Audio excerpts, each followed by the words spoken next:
لله رب العالمين الرحمن الرحيم مالك يوم الدين إياك نعبد وإياك نستعين اهدنا الصراط المستقيم صراط الذين أنعمت عليهم غير المغضوب عليهم ولا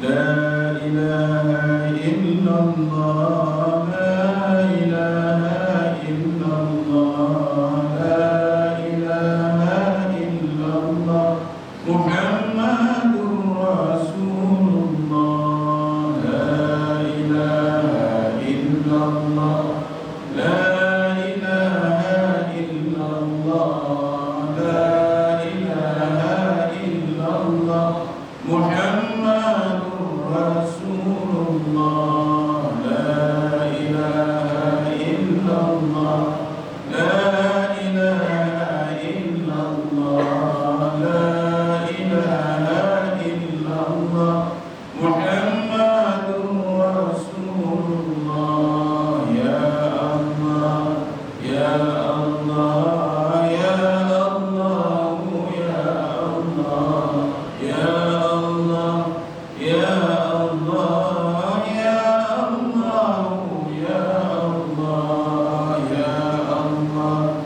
يا الله يا الله يا الله يا الله يا الله يا الله يا الله يا الله الله الله الله يا الله الله الله الله يا الله الله يا الله الله يا الله الله يا الله الله يا الله الله الله الله يا الله الله الله الله يا الله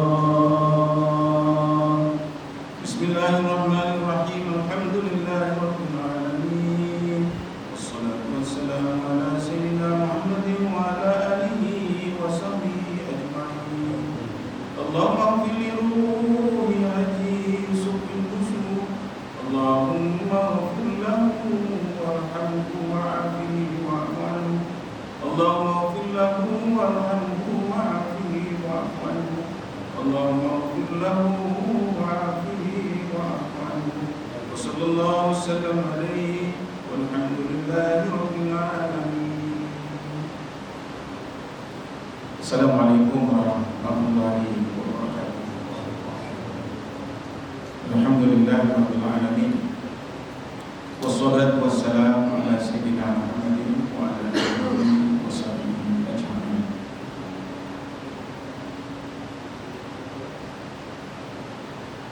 Hasil timbalan hari berpuasa dan berimam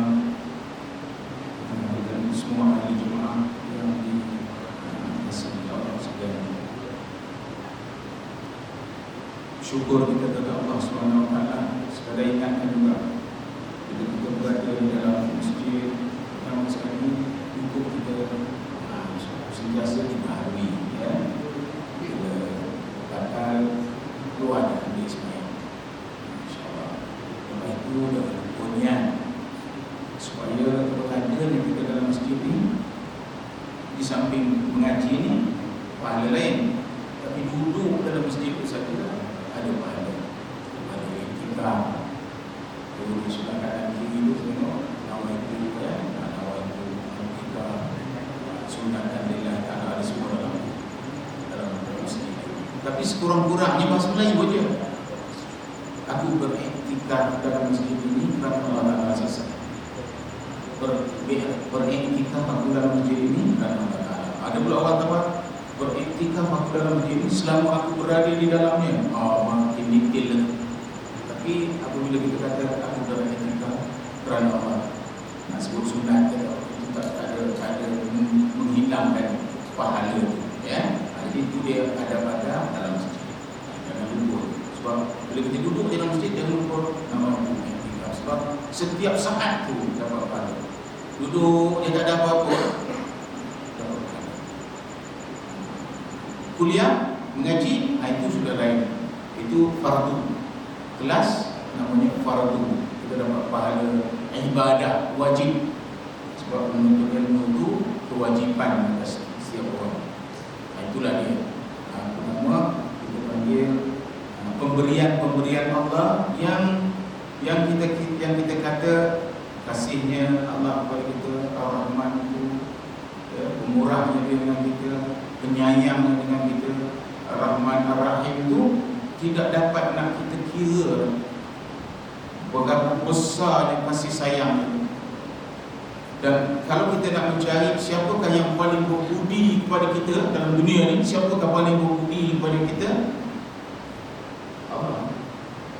Itu sebab kita kata tiada Tuhan lain dan Allah. Tak ada siapa yang lebih berbudi kepada dia. Semua bagi beri. Semua bagi beri.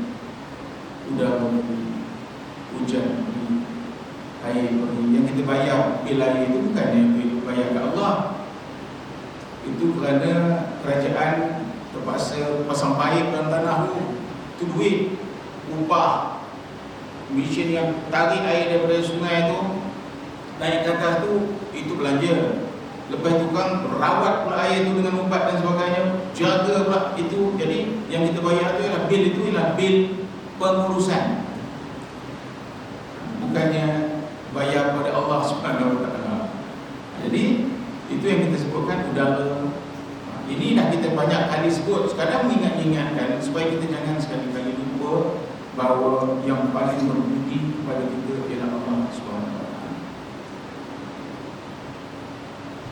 Pada minggu sudah kita membawa kelainan sikit, mendengar apa dia cerita Palestin. Kita tak sempat nak mengulas pasal masa kita pendek kan. Masa kita sangat pendek. Tetapi saya fikir hal Palestin ini, Ustaz Abdul Samad menyebutkan, kalau kita tidak percaya ataupun tidak ada rasa hati kesian dengan Palestin ini, kata dia, maka kita telah mengurangkan surah dalam Al-Quran itu menjadi 13. Surah dalam Al-Quran kan 14. Salah satu daripada surah Isra. Dalam surah Isra katanya ada perjalanan Nabi daripada Masjidil Haram ke Masjidil Aqsa.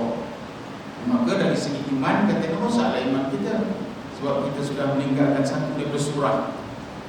Tetapi kan dalam masa kita bercakap mengenai Isra Mi'raj, kita akan bercakap berkaitan dengan ayat ini lah. Subhanallazi asra. Ayat ini lah yang kita baca. Ini nak dah sampai pula ni Rajab. Rabiul Awal, Rabiul Akhir, Jamadil Awal, Jamadil Akhir, Rajab, Sya'ban, Ramadan. Dekat dah. Ibadah-ibadah yang kita tunggu-tunggu tu. Ada orang nunggu ni, nunggu. Bila kita disyarahkan oleh tuan-tuan guru, setiap kali ayat Subhanallazi asra bi'abdi lailan ni ialah cerita mengenai perjalanan Nabi daripada Mekah lalu Yathrib, pergi Masjidil Aqsa, naik lift ke Sidratul Muntaha. Itulah yang kita, dan pertemuan-pertemuannya, dan kita mengambil pengajaran dari pertemuan-pertemuan Allah. Rupanya bila kita dengar yang Jumaat semalam, apa yang dibahaskan oleh mufti kita tu, kita dapat nampak rupanya dalam ayat itulah Allah menerangkan hal Yahudi. Yang itu kita tak ambil heran. Kita tak ambil berat hal-hal itu. Kita lebih kepada Isra Mi'raj saja. Perjalanan ada pengajaran-pengajaran yang nak diambil. Rupa-rupanya di dalam itu semalam kan kita disebut, pertama mufti kata surah Isra ini berada di tengah-tengah Al-Quran. Betul kan? Ke-15 ya. Juzuk ke-15 ya kan? Juz ke-15. Subhanallah ini juzuk ke-15. Surahnya berada di tengah-tengah Al-Quran. Maka dia nak beritahu, katanya dalam syarahan juga, dia nak beritahu Palestin ni akan sentiasa berada di tengah-tengah masyarakat. kita bahawa kiblat kita yang pertama sebelum kita beralih ke Kaabah ialah Baitul Maqdis. Baitul Maqdis lah kiblat kita.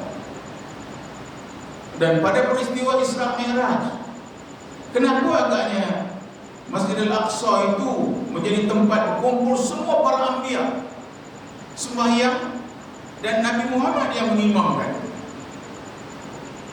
Apa peristiwa ini? Jadi ayat-ayat perbahasan yang dibuat ini dulu memberitahu kita beberapa perkara yang kita sebenarnya tak mengambil heran hal Palestin ini. Jadi di dalam kenyataan-kenyataan yang dibuat oleh mufti itu, kita ulang balik. Pertama sekali, nama Nabi Yaqub itu juga Israel nama dia. Jadi kalau kita nak bercakap mengutuk Israel itu, kena hati-hati juga. Sebab Nabi Yaqub namanya Nabi Yaqub, dan dia juga dipanggil Israel nama dia. Dia juga menyebutkan, katanya tadi Nabi Allah Ibrahim, saya coba ingat sikit. Nabi Allah Ibrahim itu ada 2 anak. Dari isteri yang pertama, Siti Sarah, dapat Ishak, kan? Dari Ishak turun, semua Nabi itu boleh kata Isa, Musa, semua daripada Ishak. Semuanya daripada Bani Israel. Ini tadi Bani Yaqub tadi. Yang daripada Ibrahim ke Siti Hajar, ya, Siti Hajar, lahir Nabi Ismail. Dari keturunan Nabi Ismail, yang nabinya ini Nabi Muhammad sallallahu alaihi wasallam. Jadi dalam kitab dia dah sebutkan semua akan lahir seorang nabi. Dia tahu. Disebutkan Buhairah tu ialah pendeta Yahudi. Buhairah tu, bila Nabi Muhammad masa kecil dibawa oleh bapa saudaranya pergi menjaga, Buhairah yang tak pernah keluar daripada dia punya kuil tu, keluar kerana dia melihat sesuatu yang lain daripada Nabi Muhammad. Dia kata, anak ini, dia tanya bapaknya, dia tanya pakcik itu, ni anak siapa?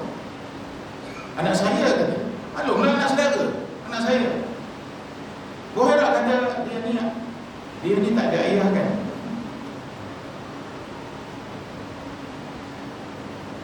Ayah dia meninggal waktu dia ada 2 bulan dalam perut ibu je. Ayah dia meninggal.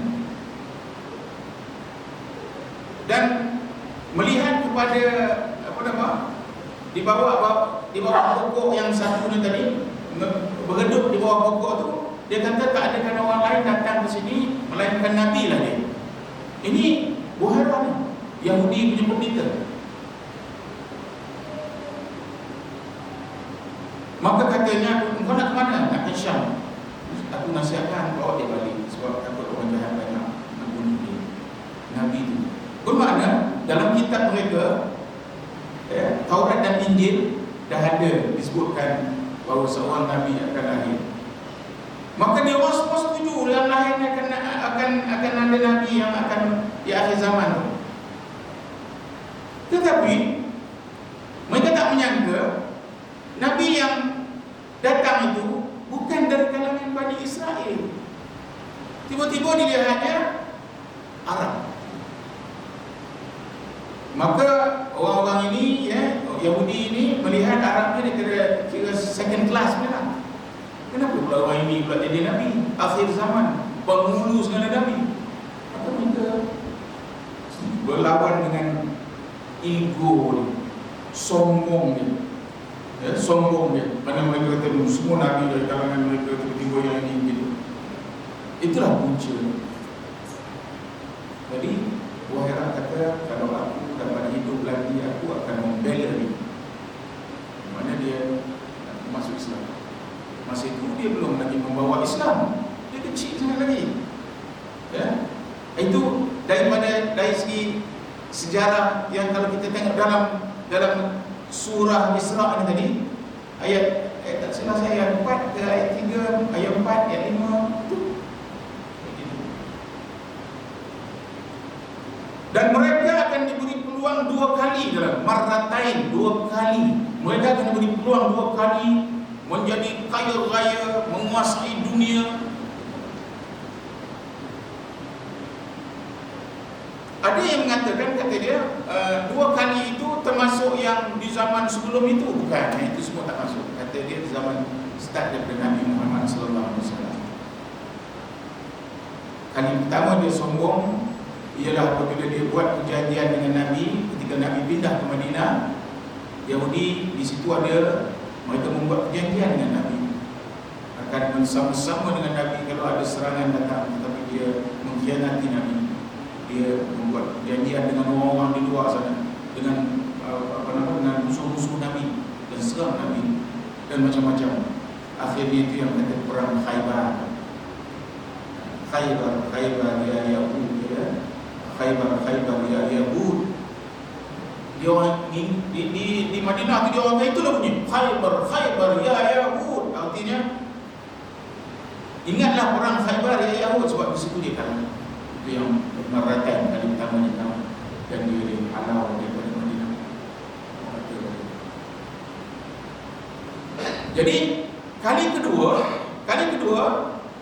yang dia lepas, yang itu yang dia kata menang, dia berjaya menguasai Madinah semua masa itu. Kali kedua, ulama-ulama ada mengatakan inilah dia sudah berjaya, diberi Allah peluang menguasai kaya raya, menguasai ilmu, menguasai dunia, menguasai pengaruh.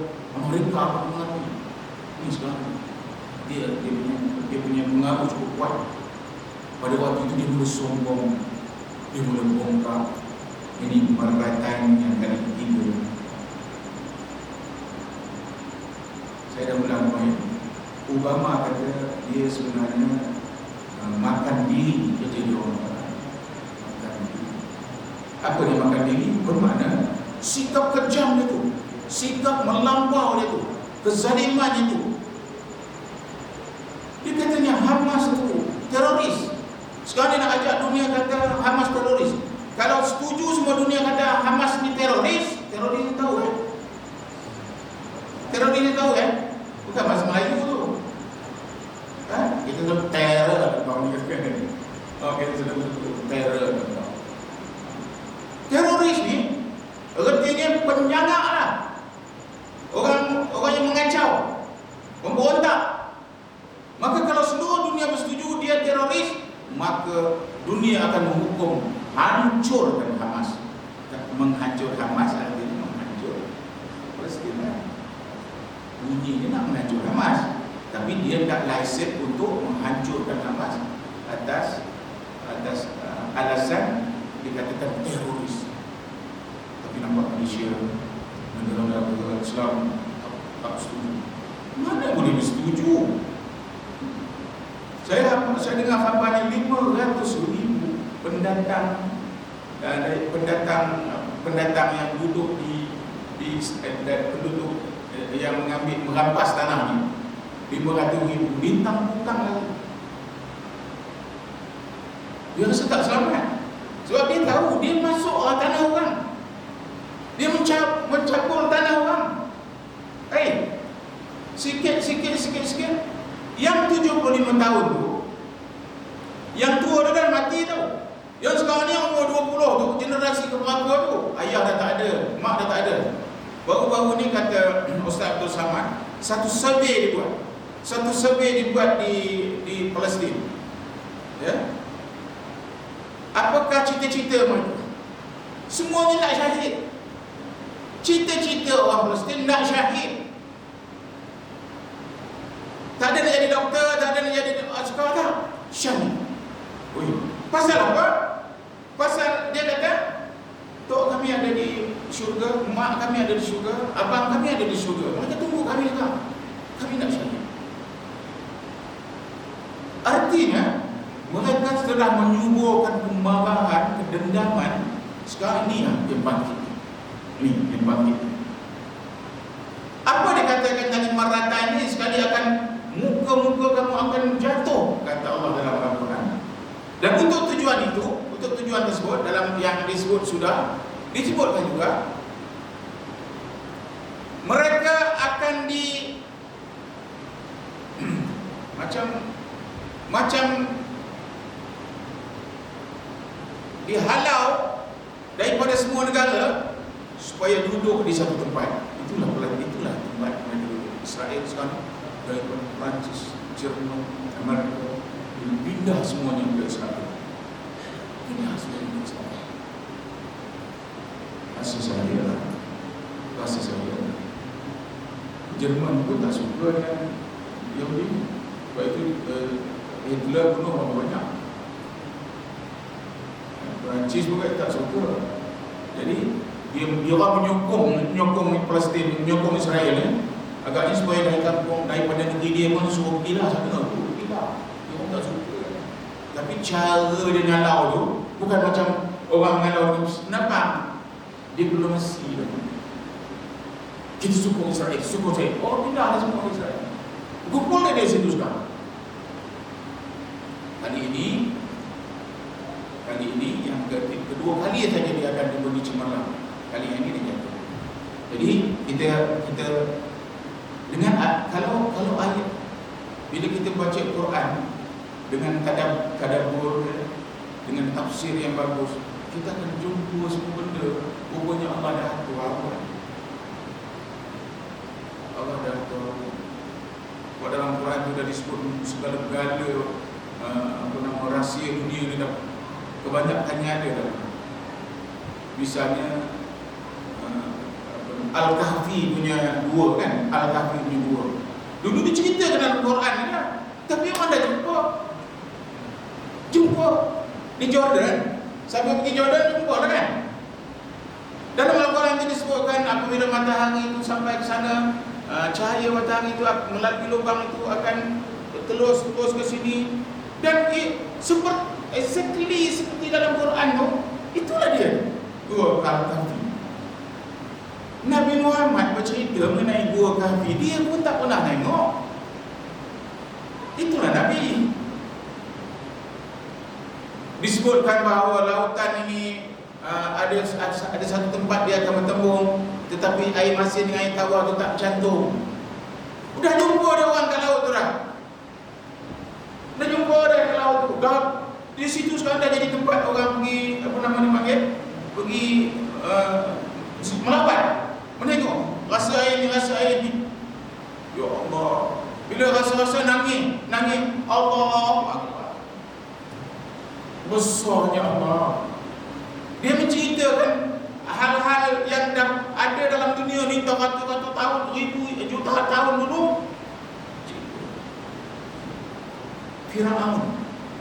Firaun itu dibangkitkan oleh Nabi Muhammad dalam Al-Quran. Itu wahyu.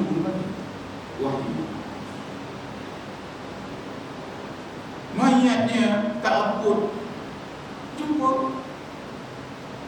mayat Firaun yang menghambat orang Islam dulu.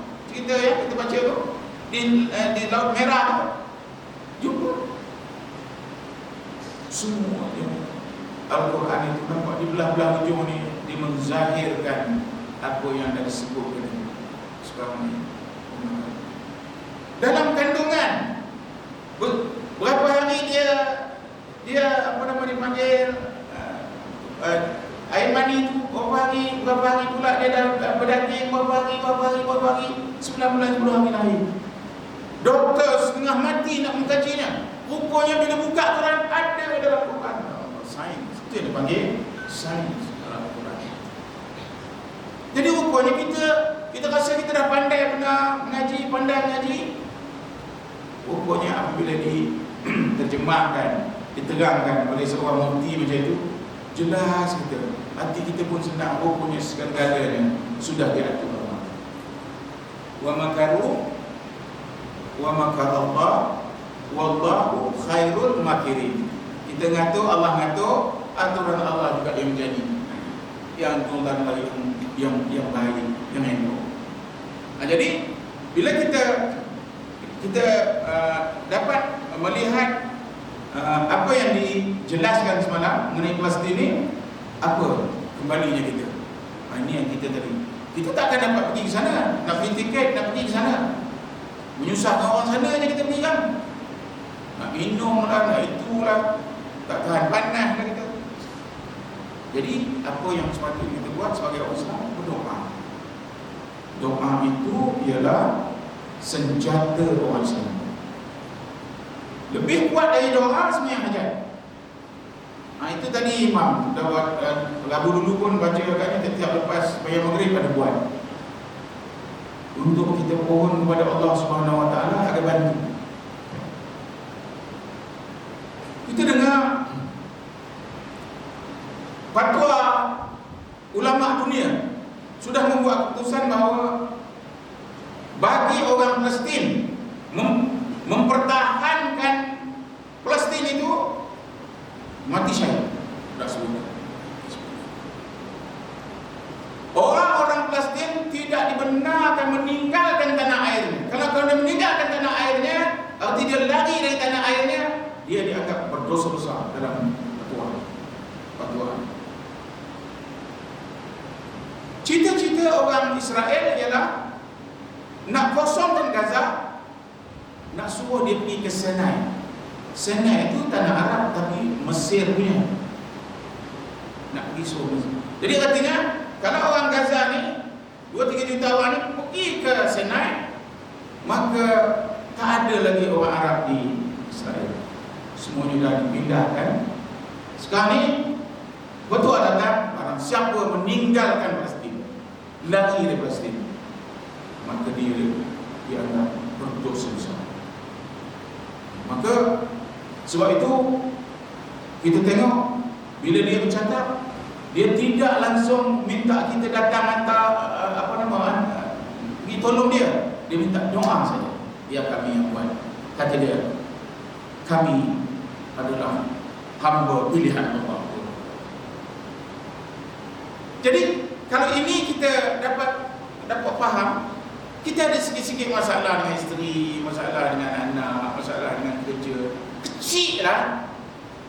Orang ni entah bila mati ni.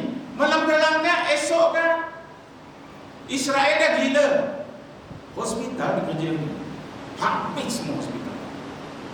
Sekolah udah diisytihar tutup kerana murid dah tak ada.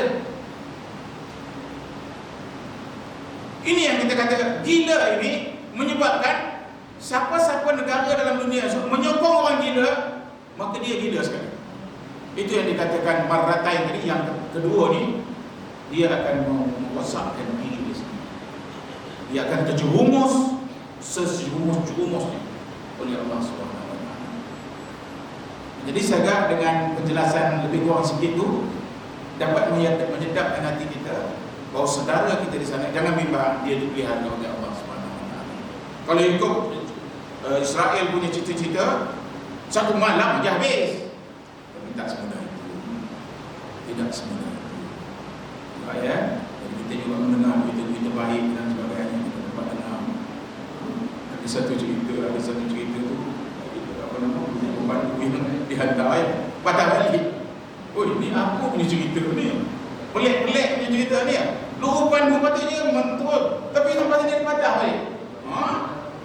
Ini yang kata keramat-keramat yang berlaku. Tentu ada orang alim yang macam begitu. Jadi semoga Allah Subhanahu Wa Taala memberi kekuatan kepada kita rasa berdoa itu satu kewajipan bagi kita sekarang. Itu saja yang boleh kita tolong.